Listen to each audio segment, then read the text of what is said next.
जैसा कि मैं पहले भी बता चुका हूं कि रशिया यूक्रेन से सीख लेते हुए भारतीय सेना भी आगे चलकर कई सारे कदम उठाने वाली है। तो ठीक अब वैसा ही हुआ है। रशिया वर्सेस यूक्रेन युद्ध में यूक्रेन की तरफ से ड्रोन्स का हेविली इस्तेमाल देखते हुए भारतीय सेना ने दो बड़े कदम उठाने का फैसला किया है। सबसे पहला कदम उठाया जा रहा है आकाश प्राइम मिसाइल्स को लेकर।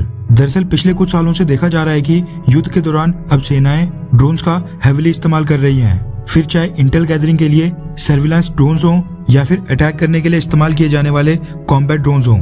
यूक्रेन भी रशिया के खिलाफ ड्रोन्स का बढ़ चढ़कर इस्तेमाल कर रहा है और उसने रशिया के कई सारे टैंक्स, तोपें और आर्मर्ड व्हीकल्स को निशाना बनाया है। ऐसे में भारतीय सेना ने अब आकाश मिसाइल के नए वर्जन आकाश प्राइम मिसाइल्स को इंडक्ट करने का फैसला किया है। रेफरेंस के लिए आपकी स्क्रीन के ऊपर टाइम्स नाउ के आर्टिकल का स्क्रीनशॉट है, जिसके मुताबिक भारतीय सेना ने Akash Prime missiles air defence system की 2 रेजिमेंट्स खड़ी करने का फैसला किया है। आकाश प्राइम मिसाइल की बात करें तो ये आकाश मिसाइल का एडवांस्ड वर्जन है, जिसको 4500 मीटर्स की हाइट के ऊपर डिप्लॉय किया जा सकता है और ये 25 से 30 किलोमीटर की रेंज के अंदर आने वाले किसी भी एरियल टारगेट को निशाना बनाने में सक्षम है।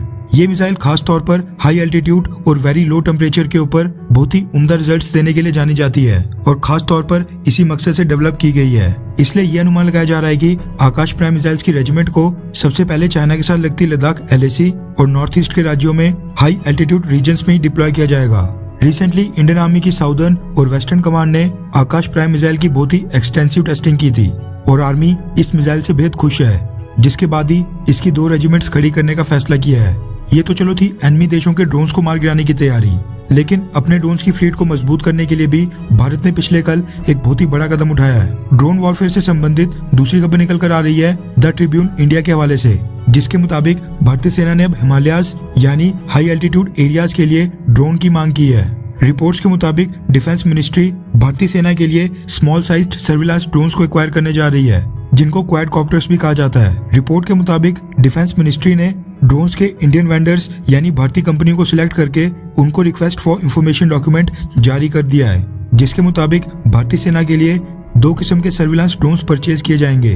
कुछ ड्रोन्स ऐसे होंगे जो 400 मीटर यानी 13,100 फीट की ऊंचाई के ऊपर उड़ान भरने में सक्षम होंगे, जबकि बाकी कुछ ड्रोन्स 4000 मीटर की नीचे की कैपेसिटी वाले होंगे। इंडियन आर्मी की रिक्वायरमेंट के मुताबिक ये क्वाडकॉप्टर्स 10 kg तक के वेट के होने चाहिए। इनमें नाइट विजन सेंसर्स और कैमरास फिटेड होने चाहिए और इनकी रेंज कम से कम भी 5 किलोमीटर तक की होनी चाहिए। सियाचिन ग्लेशियर के जो पहाड़ हैं वो 18,000 फीट से ज्यादा के ऊंचे हैं, इसलिए इंडियन आर्मी ने डिमांड रखी है कि ये क्वाडकॉप्टर्स 18,000 फीट की हाइट के ऊपर भी लॉन्च किए जाने में सक्षम होने चाहिए। इसके साथ ही ये क्वाडकॉप्टर्स इतने मजबूत होने चाहिए कि ये इतने हाई एल्टीट्यूड के ऊपर 20 नॉट्स यानी 37 किलोमीटर पर आवर की स्पीड से चल रही विंड को भी आसानी से सहन कर सकें।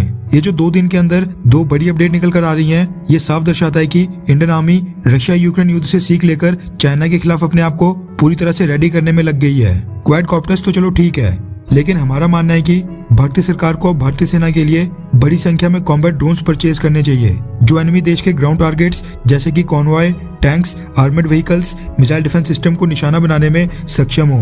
यूक्रेन को भी अपने कॉम्बैट ड्रोन्स के कारण ही रशिया के खिलाफ बढ़त मिल रही है और 2 साल पहले जो नागोर्नो कराबाख को लेकर अर्मेनिया और अजरबैजान के बीच में युद्ध हुआ था, वो युद्ध भी अजरबैजान ने अपने कॉम्बैट ड्रोन्स के दम पर ही जीता था। ये तो खैर हमारा सुझाव था। आपको क्या लगता है कि क्या कॉम्बैट ड्रोन्स किसी भी देश को युद्ध जिताने में बड़ी भूमिका निभा सकते हैं? हाँ या फिर ना?